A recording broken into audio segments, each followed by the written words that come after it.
Chairman সাহেব কত জরিমানা করবেন? আমার অর্ধেক দিয়ালে। না চেয়ারম্যান সাহেব আমরা কিছু শুনি নাই, সমস্যা নেই। এই ডিসিশন দিব সবার মানতেইব। উল্টা পাল্টা ডিসিশন মানতাম আমার মনের মতন যদি না হয়। দেখছেন আপনার বিচারার ডিসিশন বলে তো মানতো না। তুই তার মার কম। পরে তো আমার বাড়ি আশেপাশে দেখতে লই অনেক কুত্তা লাগাইছি, একটা পরে লাগাবো 5টা। সভাপতি সাহেব আপনি কি কিছু করেন না? সেদিন আমার ডাইরেক্ট হুমকি দিতেছে। তুই উল্টা পাল্টা কথা কইতাছ। রাখ সবকিছু ভাইবা দেখলাম 10 টাকা আদেরই।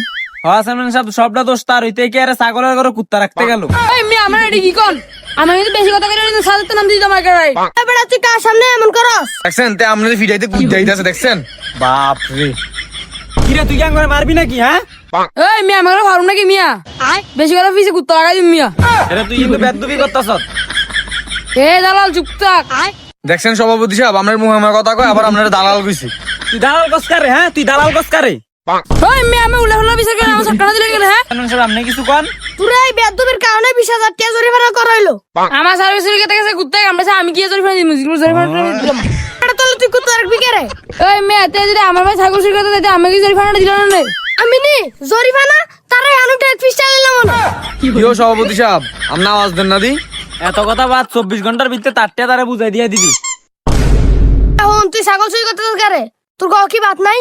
আমি সামনে ঈদ, ব্যবসা করুন লাগবো না? এই তুই আমার ছাগল চুরি করে ব্যবসা করবি? আমি আপনার ছাগলটা সুন্দর আবার মোড়াও আছে এর লিগা।